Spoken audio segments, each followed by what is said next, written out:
In this episode of Birkanik's Garage, I'm going to give you a 1-year ownership review of my 2017 Audi S3 8V.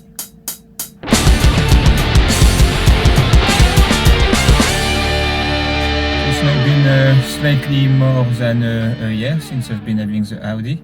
It's my daily, so I can give a rather good review of 1 year of ownership because I literally use it all the time, not every day, because if I don't need to use it, why should I use it? First, I'm going to cover some of the issues. So when I purchased the car, the place I got it from actually did a double check, and there was already an issue with the actuator at the fuel tank cap. So basically when the car was, when the car lock, the fuel cap actually lock as well, so people can't open it easily to nick your fuel and all that stuff. And basically that was broken. So basically when you unlock the car, that wouldn't unlock, so you couldn't access, so you couldn't fill it up. So they got that fixed. So that's worth noting. There is quite a few videos out there fixing them, so looks like it might be a common issue with some Audi. And here at that stage, the car was only 2 years old with 15,000 miles on the clock. So it's not like it has been used that much. So quite an early failure. One of the other issue I have had so far is the sound system. The rear speaker didn't work. So I normally don't use the stereo at all, but we were with the family, we put some music on, the music will come out from the front, nothing at the back, and then we are just driving on Bosch, the back started to work, and then it worked just normally. Obviously Audi had a look, but with those type of issues, like usual, when they look, it works perfectly fine, and when it happens to you, by the time you bring it to the garage and stuff like that, it works fine. So another issue is the washer liquid spray. That seems to be resolved, but really randomly. You press and your wiper goes, but it doesn't quite spray any liquid, if you know what I mean. So you try again and it does it. Probably work 95% of the time, but again, something, when they look into it, it works perfectly. And apart from that, I can't say that I never had any other issue with the car. Those are all very minor things. Apart from that, starts every time, never failed to impress me.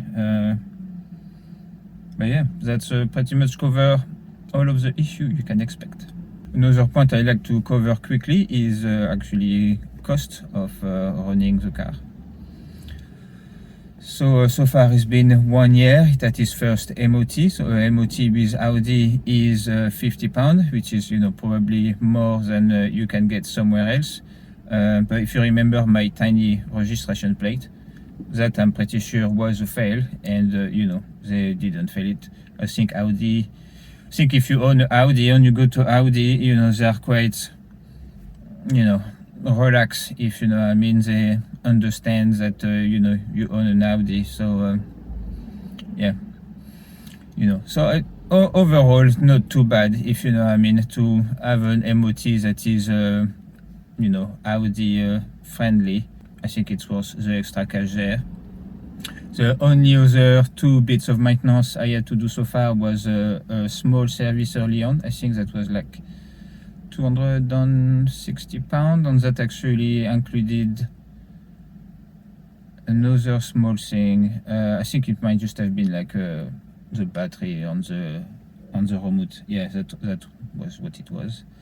And then at the time of doing the MOTs, basically on the car's 3 years birthday, they also did a full liquid change, and they had to replace the 2 front disc and brake pads, and that came to £550 roughly. So you're looking at you know, I'll say if you put a budget of like £1,000 maintenance for your Audi S3, you know, that's roughly what's realistic, I think. You know, on here this year was, you know, especially expensive because there was a disc to do as well. You know, it's not like you're not going to do discs every year or anything like that. But yeah, so overall, still not too bad, if you know what I mean. Considering even the stock performance on what you get, not a bad car. On the running cost, fuel, that I'm a bad judge for it because I only drive in sport or manual. After, you know, if you drive in dynamic or even use the economic mode, you know, in full eco on the motorway, that was doing nearly 500 miles with my dad driving. So, you know, some little acceleration here and there, but nothing bad. We average about 31 miles per gallon. That's not stock power, the one that was already with the map on, so it's possible that stock you end up with a better fuel. And really worth putting good fuel in them, you know. Never put cheap fuel, you know, they are good cars. And even worse going for the V+, you know. In this car, the difference, it's actually smart enough to detect the fuel, and you can basically, if you put like good fuel, but it's not the V power or, you know, the 99 octane or whatever, and it's just your 95 decent non-supermarket fuel, you'll probably get a range of 270 miles, which it will be displayed, you know, in the console. If you put the V power or the 99 octane one, it will show you 320. And what it shows you, it actually takes a while before it actually starts coming down. You know, you probably drive 20-25 miles before you even come down by like 5 miles. So you know, range is not too bad. Only this is not a huge fuel tank. I think they are 50 or 55 liter, you know, so it's not the biggest fuel tank you can have. And that's roughly what the costs are. When it's come to the practicality side of things, you know, it's very practical for my everyday use. The only downside is I used to always have a 7-seater, so, you know, sometimes it was practical when moving parts around or stuff like that because it was a bit of a van. So obviously this car, I've got, you know, even with the seat flat, it's a lot less storage space than like a Ford Galaxy or a Volvo XC90 like I had in the past. However, that is only here and there. It's an inconvenience. Most of the time, you know, it's a lot easier to park this than a XC90 or, you know, a Ford Galaxy. So, you know, I'm not complaining. After, I still adore the car. I know I've done a 5 dislike video, you know, and I've made sure to use dislike and not hate, because there's really nothing I hate in this car. Still excites me every time I drive in it. Still love the look of it. The comfort is brilliant. Obviously here I've done more changes and stuff like that, so it's not quite what it was stock, but you know, still very comfortable. The aircon is bang on. If you like your music, you know, this is a black edition, so you've got like 1 kilowatt sound system, so you know, you can make your ears bleed with good quality music if you want to. You know, also I'm a sucker for like engine noise on exhaust note and stuff like that, which is why I'm always in like sport or manual, and generally no stereo. The kids love, you know, on other passenger, actually love the heated seat at the front. Everybody finds the car really comfy. You know, even my missus wasn't so keen when I did the jump of doing that compared to always buying like cars with like more than 100,000 miles on the clock and stuff, you know. I just took her for a drive, and you know, she decided that the passenger was her spot, you know. So you know, a car that is very easy to fall in love with, if you know what I mean. And it's not too pretentious, you know. Sometimes people think, oh, you go Audi because you love luxury. It's, everything is nicely built, you know. That's what is nice about this car. But after, you don't really have a, you know, sense of luxury. To some extent, the Volvo XC90 was a lot more, you know, a luxurious feel than this. But this is nice, you know. You can really go from being a little angry monster in sport modes that is insanely quick, but at the same time, it can be so quiet. You can be driving in town, cruising at 30 miles per hour. You'll be in fifth or sixth gear, barely like 1200,000 RPM. You barely hear the car. It's a really good combo. As a performance daily, I think it is bang on.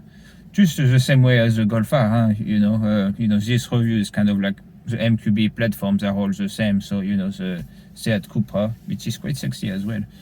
And after you can go, you've got a few Skodas as well. I can't remember exactly which one. I know my Skoda less, but, when I looked at those, the Seat was definitely a contender. Golf R, I'm not too keen on them, if you know what I mean. I wouldn't call them boring, like some people do. It's just I've always been a sucker for Audis, especially the S3. So kind of makes sense to end up in one, And if this is the last nice car I ever have in my life, to be honest, I think I will be pleased already. I work my ass off to be able to pay for it, and I'm still paying for it, to be completely honest with you. But I still feel lucky. Hard work pays, but not always. So yeah. But overall, if you're in the budget for one, I'll definitely recommend it. Drive one. I love the look of it, all what I've read about it, and then I test drive one. And and I was like, all right, I'm getting it. Didn't. That's where my search stopped. So yeah. And here you go, guys. That was my 1 year of ownership review of the Audi S3 8V Black Edition. Ooh la la la. But really, really nice car, and overall the costs are quite nice. Insurance is a bit stiff, but I kind of rear-ended somebody like 2 years before getting this car, so even for another crappy car, the insurance wasn't much cheaper anyway. So, and now it's dropped by like quite a bit. So yeah, no, if you can afford it, you can afford the maintenance. That's what's important. Sometimes in those cars, sometimes you can get higher mileage one, and they can be quite cheap. But you've got to balance the cost. Those are great cars, and sometimes you can get them for, like I said, cheaper than I got it for, like a lot more mileage. But at the same time, if you got a problem with a big part like a gearbox or something else, the cost of repair can be quite dear as well. I've actually used the Audi little subscription thing, so that it kind of like cover a bunch of stuff already. And I will recommend extended warranty as well. It's only a few £100 a year, and if you've got a nice car, you want to make sure you want to be able to keep it, and so you might as well get everything ready on your warranty. And Audi is pretty relaxed, even if you have modifications, the warranty basically doesn't work on part you've upgraded. But if it's still a stock part and your modification didn't add stress to that part, then it's still covered by the warranty. And there you go, guys, another blah blah video done. Obviously, if you're new to the channel and you want to see more of this face and more of Lee's face, if you haven't seen Lee's face, go look into our videos. And in most videos is two of us anyway, so go check out his ugly mug, and subscribe if you want to see more. If you have any suggestion or question about the ownership of an Audi S3, just put in the comment below. We reply to I don't think we've replied to 100% of the comment, but very close to it. So get in touch, and see you in the next one. Bye bye.